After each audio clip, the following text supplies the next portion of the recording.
Բարի երեկո, դուք դիտում եք Բաց հարթակ, այսօր իմ հյուրը մեր ժամանակի լավագույն մտավորականներից մեկն է իտալահայ քանդակագործ Վիգեն Ավետիս, բարև ձեզ։ Բարև տեսանք։ Եվ այսպես մինչև 3 գիշեր ինձ հորդորում էին չգալ, չմասնակցել շարժմանն ու չխոսել այս հարթակից։ Մեկը գիշերը եկել էր տուն, ասում եմ լսեք, ես ազատ մարդ եմ, ազատ իմ որոշումներում, որոնց վրա ոչ ոք չի կարող ազդել, կներեք, բայց նույնիսկ վարչապետը։ Սա դուք եք ասել, կրթվել է Նորաձևե շարժման հերթական քննարկման ժամանակ։ Այ կխնդրեմ, պարոն Ավետիս, ավելի մանրամասն ինչ է նշանակում ինձ հորդորում էին չգալ, անգամ եկել են տուն եւ ասում են մի գնա։ Դե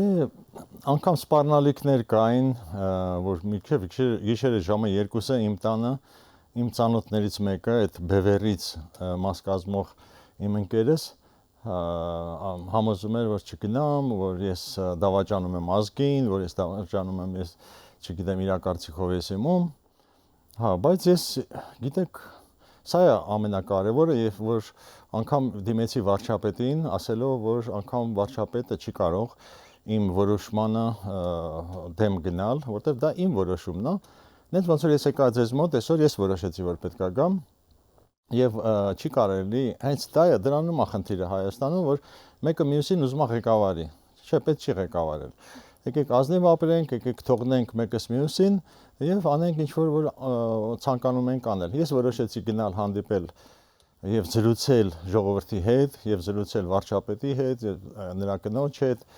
եւ փառք Աստծո ստացվեց իմ խոսքը, ստացվեց այնպեսին, որ վարչապետը ինձ հասկացավ, ժողովուրդը հասկացավ, ինչ եմ ուզում ասեմ, այսինքն իմ օգնությունը, իմ փորձը ես կարողացա փոխանցեմ եւ վարչապետին, եւ ժողովրդին, եւ այդ ծափահարությունները, որ ես տեսա, հասկացա, որ ժողովուրդը իմ կարիքը ուներ, իմ խոսքի կարիք ուներ, իմ խորհրդի կարիք ուներ։ Եվ ես կարծում եմ ճիշտ արեցի, որ գնացի, հիմա ինչքան էլ ինձ քննադատում են, բայց ես անում եմ իմ խղճից ելնելով, ոչ թե ինչ որ մեկի խրախուսելով կամ բանով։ Ասում եք սպառնալիքներ, վիրավորական խոսքեր, հա, նաև եթե չեմ սխալվում։ Այո, վիրավորել են։ Շատ, բայց ես ուշադրություն չեմ դարձնում, որովհետև մեր հասարակությունը դեռ պատրաստ չի ազատ մարդուն ընկալել։ Ինչ չեն ընկալում իրանք։ Իրենց թվում է ես կաշառված եմ, ես ինչ որ բան ունեմ դրա փոխարեն, ես հավատացնում եմ բոլորին, որ ոչինչ չունեմ, ընդհակառակը։ Ես իմ կյանքը ինձ համար շատ դժվար է, եւ ես այդ տանում եմ ինչի համար, որպեսզի ես փորձեմ իմ միջամտությունը, իմ փորձը փոխանցեմ ժողովրդին։ Եվ շատ ուրախ էի, որ գնացի վարչապետի եւ իր տիկնոջ նախ առաջերտին ասեմ հրաշալի ելույթ էր Աննա Հակոբյանի ելույթը։ Ես տենց ելույթ վաղուց չէի լսել։ Նախ ծանոթ ես շատ բան բարձեցի ինձ համար, հենց Աննայի ելույթից։ Ինքը բարձաբանեց, թե որտեղ ենք գտնվում ենք եւ աշխարհում ինչ դեր ունենք եւ ինչն է պետք է փոխել մեր կյանքում։ Շատ հրաշալի ելույթ էր։ Ես շատ կուզեի, որ ամբողջ Հայաստանը լսեր այդ ելույթը։ Որից հետո ես ելույթ ունեցա, որից հետո վարչապետը ելույթ ունեցավ, եւ տեսա, որ իմ ելույթից հետո եւ վարչապետի տրամադրությունը եւ ժողովրդի տրամադրությունը բացվեց։ Այսինքն ես հարազատորեն խոսեցի։ Ես ձեզ մի բան ասեմ, ես շատ հուզվեցի այդ տեսարանը տեսնելուց։ Հավատացեք, ես հազվադեպ եմ հուզվում։ Ես շատ ուժեղ մարդ եմ։ Ես հուզվում եմ միայն այն դեպքում, երբ որ ճշմարտություն եմ տեսնում։ Ճշմարտությունը հուզիչ է։ Եվ ասենց արտասվեցի այդ ժամանակ, երբ որ երեխաների երաժիշտների խումբներ նվագում, ես հասկացա, որ մեր ազգը վերածնվում է, ինչ որ ճշմարտություն տեսա, եւ այդ ժողովրդի մեջ, եւ վարչապետը, որ բան ու գործը թողած, այդ 100 հոգուն եկել կրթում էր, իր տեսլականն էր հաղորդում, եւ նույնը բանը, վարչապետի կինը, ես տեսնում եմ ինչքան ջանքեր են թափում այդ մարդիկ, որ մեր հասարակությունը ընկալի, ինչումն է հարցը։ Եվ ես էլ ինչ որ ձևով օգտակար եղա նոր ընկալման ձևերի։ Ես օրինակ գիտեք ինչ խորհուրդ տվեցի, ասեցի սուտ մի խոսեք, այդտեղ շատ բան պետք չի ասել, ընդհանրապես սուտ մի խոսեք եւ մի հայհոյեք։ Ոչ մտքում, ոչ էլ դրսում։ Մի հայհոյեք եւ սուտ մի խոսեք։ Ամեն ինչ լավ կլինի։ Կմաքրվեք եւ ամեն ինչ իր տեղը կգնի։ Սա էր իմ խորհուրդը։ Պարոն Ավետիս, Այստեղ ուղղակի տարօրինակը գիտեք որն է, երբ ընկերներ, դուք ասում եք, որ իմ ընկերը եկավ իմ տուն գիշերը եւ ասեց, չգիտեմ, կամ սպառնաց կամ նաեւ ձեր խոսքում ասացիք, որ ես կաշառք չեմ վերցնում ընդհանրապես, այսինքն մեղադրում են, որ դուք կաշառք եք վերցնում, մեկը չգիտեմ, ընկերը կամ ընկերը ընկերոջ ինչով է սպառնում կամ ինչու պիտի սպառնա։ Այդ է հետաքրքիր։ Անկամ գիտեք ոնց ասում են, գոնե գումար վերցներ, կեսը կտայր ինձ։ Ասում են, չէ, ասում են, ես հասկացա, որ գումար չես վերցրել, բայց դու քո парքին ես հետո։ Լսեք, ես Հայաստանում նախ парք չունեմ, իմ парքու պատիվը Իտալիայում է, այսինքն ոչ մի կապ չունի ոչ Հայաստանի քաղաքացիների հետ, ոչ էլ իշխանության հետ։ Այսինքն, հա, ես պատվավոր քաղաքացի եմ Իտալիայում, ինձ պատվել է ոչ թե Հայաստանի նախագահական վարչապետը, ես ոչ մի շքանշան չեմ ստացել իրանցից կամ բան պատվեր, չգիտեմ։ Հա, բայց ասենք Իտալիայի թագավորը ինձ պարգևատրել է Արցախի խաչով, Ժնև քաղաքում, ես տարբեր քաղաքներում պատվավոր քաղաքացի եմ այնտեղ, այսինքն ես ոչ մի սպասելիք չունեմ։ Ես ընդհակառակ ես եկել եմ տամ, ձեզ տամ, ստեղ այն ինչ որ ես парքը հավաքել եմ, բերում եմ բաժանեմ այստեղ։ Ոչ թե այստեղ ինձ պետք է որ ես парք գիտեք, հա, ես սիրում եմ իմ երկիրն է, իմ ծննդավայրն է, բայց Հայաստանը ինձ парքի չի արժանացրել երբեք։ Հետևաբար ես ոչ մի սպասելիքներ չունեմ։ Չէ, հետաքրքիրը որն է, որ մենք շատ հաճախ ասում ենք ուր են մտավորականները չեն խոսում, բայց երբ մտավորականը խոսում է, կարծիք է ասում, սկսում են քննադատել, քարկոծել, գիտեք, անգամ ընկերները։ Ես շատ ուրախ եմ, որ Հովհաննես Թումանյանը կենթանի չի։ Պարուս Սևակը կենթանի չի։ Ես կամա չէի, գիտին եք մտնեի, եթե ասենք Հովհաննես Թումանյանը Facebook-ում մի հատ բանաստեղծություն գրեր կամ խորհուրդ տար։ Նույն ձևի քարկոծեին ոնց որ ինձ։ Ամենավերջի բարերով չէին նայի, դիմացինը Պարուս Սևակն է օրինակ։ Այսօր գիտեք ինչն է, ես այնտեղ այդ հանդիպման ժամանակ էլ ասեցի վարչապետի ներկայությամբ, որ մենք Հայաստանը պետք է վերականգնի հարգանքի զգացողությունը։ Լսեք, ոչ ոքի չի հարգում այսօր, շատ վատ բան է դա։ Գիտեք, Իտալիայում հերիք է դու բարձրագույն կրթություն ունենաս, արդեն հարգարժան մարդ ես։ Քեզ հետ խոսում են լրիվ ուրիշ ձևի։ Դու ընդամենը դիպլոմ ունես։ Էլ չեմ ասում, որ ես ունեմ շատ գործեր արած, չգիտեմ, մեկ ուրիշը ավելի շատ ունի ինձանից արած, բայց հերիք է մի փոքրիկ բան եւ քեզ կարող է հայհոյեն։ Գիտեք ինչ, Թումանյանին կարող է ռուսերենով հայհոյեն, հասկանում եք։ Էս է իրավիճակը, որը որ անթույլատրելի է, էս ուր ենք եկել հասել։ Էս նրանից է, որ ոչ եկեղեցին է, ես մի անգամ էլ գրեցի, ասեցի, ես չեմ ուզում, որ իմ քաղաքական գործիչները բարոյականություն սովորացնեն եկեղեցականներին։ Ես չեմ ուզում, որ եկեղեցականները քաղաքական հայտ ներկայացնեն։ Լսեք, եղեք ամեն մեկը մի հատ հասկացեք, որտեղ եք։ Արվեստագետին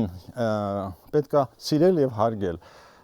Կառավարությանը պետքա ենթարկվել, հոգեվորականի հետ պետքա հոգեվոր արժեքներ ստանալ։ Իսկ այսօր sense ամբողջը խառնվել է իրար։ Պարոն Ավետիս, այս ընթացքում նկատի չունեմ միայն այս վերջին քննարկման ժամանակ, այլ առհասարակ երբ դուք ազատորեն արտահայտում եք ձեր դիրքորոշումը, շատ են այդ հայհոյանքները, վիրավորանքներ եւ շատ ընկերներ եք կորցրել։ Ես նույնիսկ իմ ընտանիքում խնդիրներ ունեցա, ասենք հարազատների մեջ, մի մասը ինչ որ բևեռական են դարել, մի մասը, չգիտեմ, այդ սրբազանական են դարձել, ընկերներս այո, իրանց թույլ են տալիս ինձ հանդիմանել, մենք կարող ենք զրուցել, բայց դա արդեն զրույց չի։ Չէ, պետքա ուշքի գանք, ազգովի պետքա ուշքի գանք։ Այս տեսարանները, այս հարաբերությունները հային վայել չեն։ Լսեք, մենք պետքա հասկանանք, որ մենք հայ ենք։ Հայը ինչով է տարբերվում թուրքից, ինչով է տարբերվում ջհուդից, ամերիկացուց։ Այ եկեք վերադառնանք։ Ես ասեմ ինչով է տարբերվում։ Հայը ազնիվ է։ Հիմա եթե մենք եւ ռաբիզից պետք է հրաժարվենք։ Երկու բան, ազնվություն անենք եւ ռաբիզ չլսենք։ Ամեն ինչը կկարգավորվի։ Կվերադառնանք մեր հոգեվոր արժեքներին։ Տեսեք, երբ օրինակ դուք լսում եք վիրավորանքներ ձեր հասցեին կամ ինչպես ասում եք հայհոյում են, սպառնում են, այդտեղ չեք կարծում, որ որոշակի կարմիր գծեր են հատվում եւ դրանից հետո արդեն հարաբերությունները, ճանապարհները պետք է բաժանվեն։ Ինչ թվում է, եկել ենք հասել ենք գագաթնակետին։ Այդ գագաթնակետը այս պահն է։ Դες հիմա ես տեսա, որ եկեղեցու հետ քրիստոնեությունը դա ինքնազոհաբերություն է, որտեղ չկա ինքնազոհաբերություն, այնտեղ չկա քրիստոնեություն։ Ոնց որ Քրիստոսը իրան զոհաբերեց, դա գառնուկներ, գառներ։ Իսկ իրանք դարձել են առյուծներ, սպառնալիքներ են անում, ժողովրդին, մարդկանց, ինձ, մյուսներին, լսի, դա քրիստոնեա վայել չի։ Հետո ես մի բան ասեմ, հայերը չեչեն չեն։ Հայերին չես կարող սենց գազազացնել։ Հայերը շատ խորիմաստ են,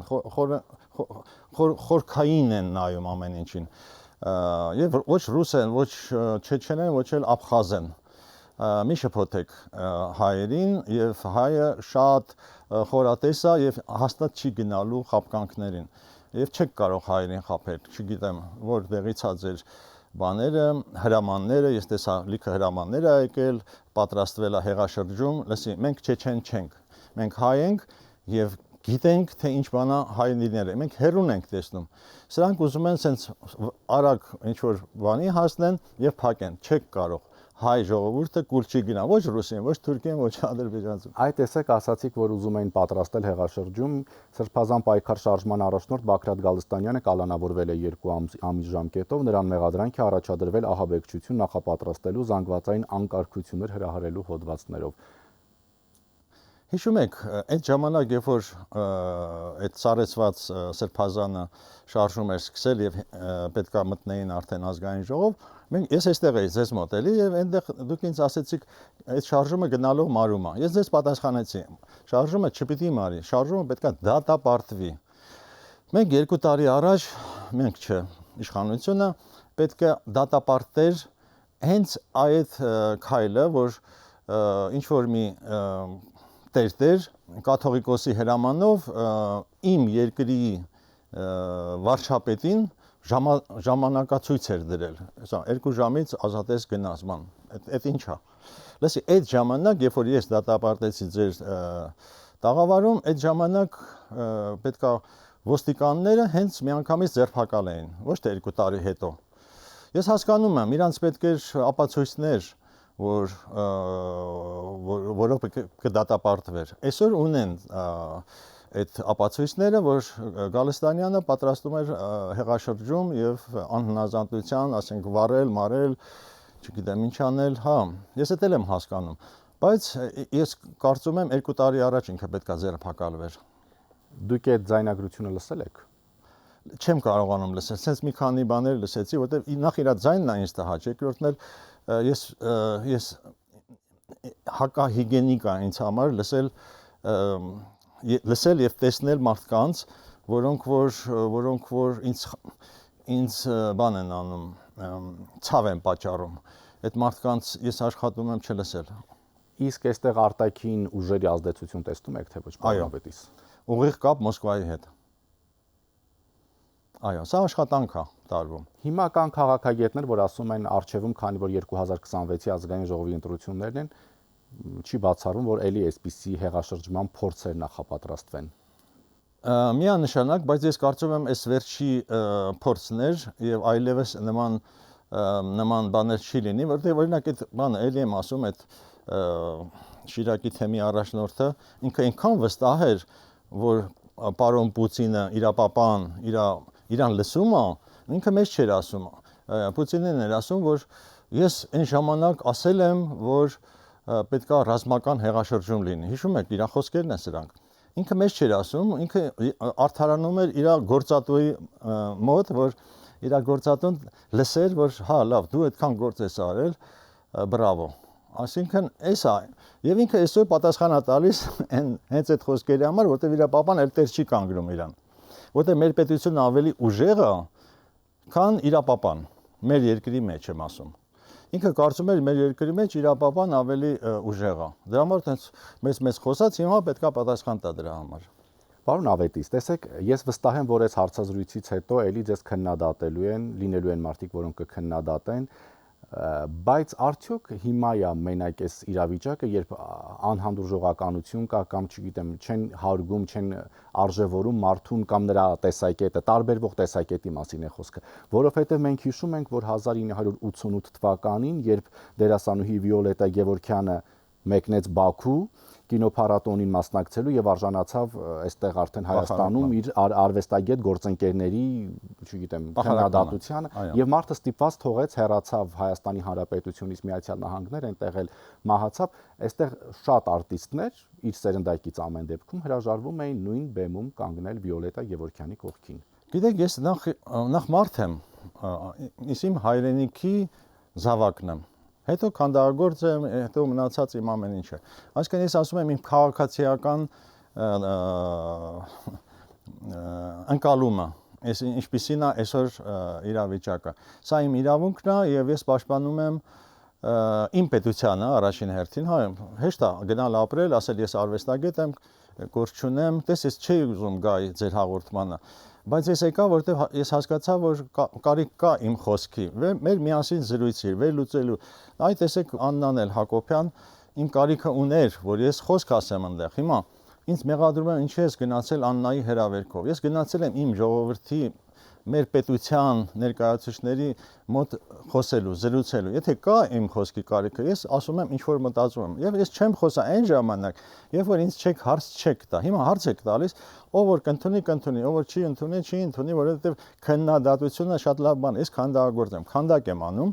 Իմ քանդակը պետք է մեկին դուր գա, մյուսին դուր չգա, մեկը քննադատի, մեկը մեծարի։ Սա իմ նաև ես սովոր եմ քննադատություններին։ Թող ինչքան ուզում եք ես ազատ եմ, ես ազատ ստեղծագործող եմ եւ պատրաստ եմ բոլոր տեսակի քննադատություններին։ Քննադատությունը նորմալ է, բայց չեք կարծում, որ երբ մարդը որոշակի կարմիր գծեր է անցնում, արդեն վիրավորում, հայհոյում, այստեղ արդեն նույն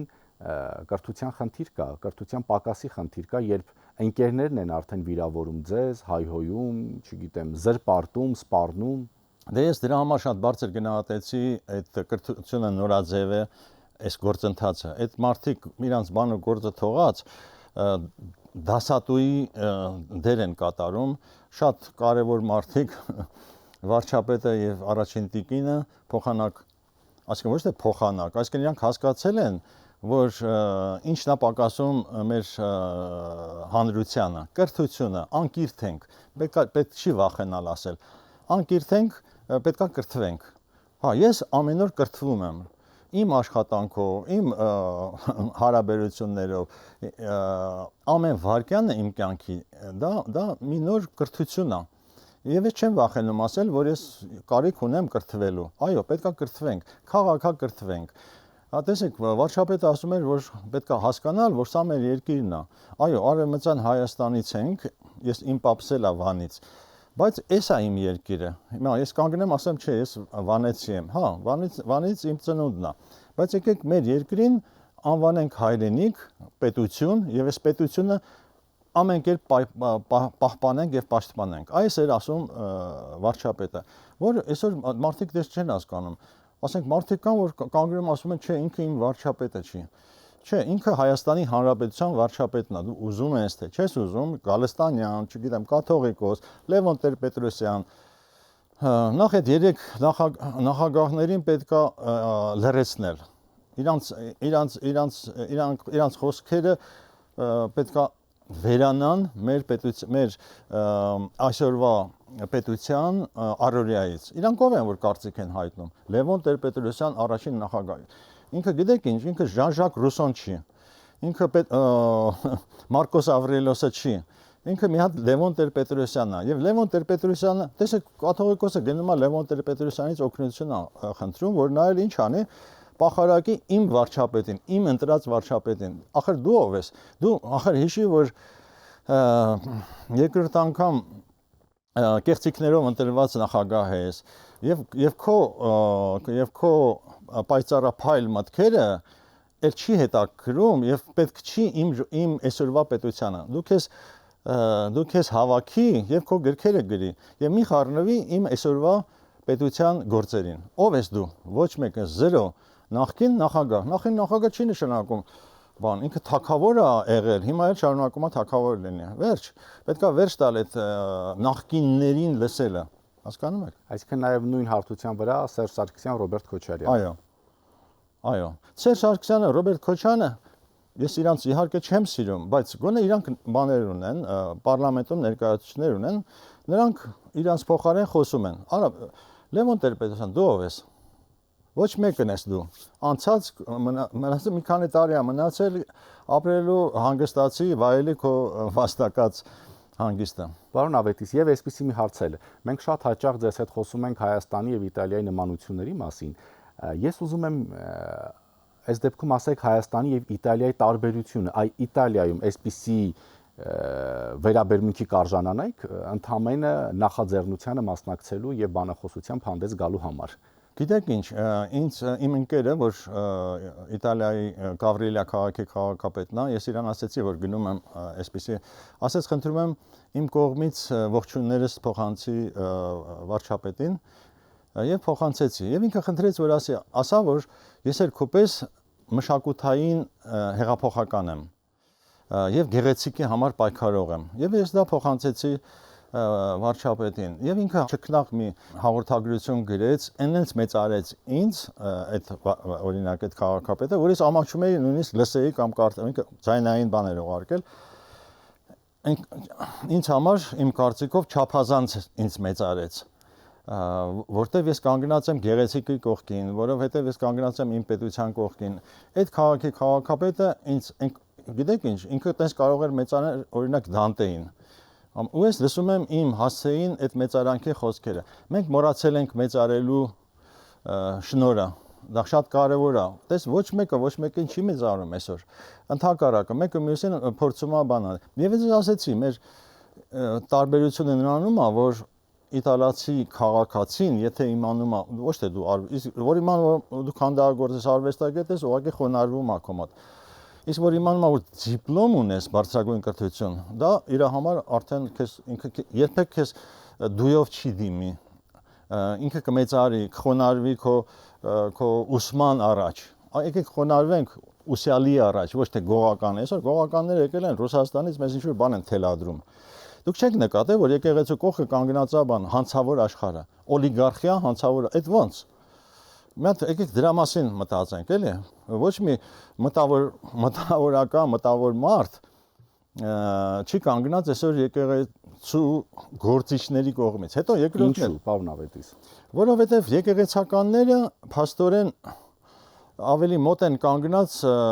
հանցավոր աշխարհին։ Երևի համագործակցում են իր հետ, չգիտեմ, դա իմ համար ցավալի է։ Ինձ ոչ մի անգամ եկեղեցին չի հրավիրել։ Անգամ ասենք բանում այդ Մայրաթորում կախված է Տաշիր Սամոյի եւ իր կնոջ նկարը։ Ինձ համար վիրավորական է։ Դա բանի կաթողիկոսի օֆիսը չի, դա իմ Սուրբ տունն է։ Իսկ եթե մի բարերար երբ որ գումար է տալիս,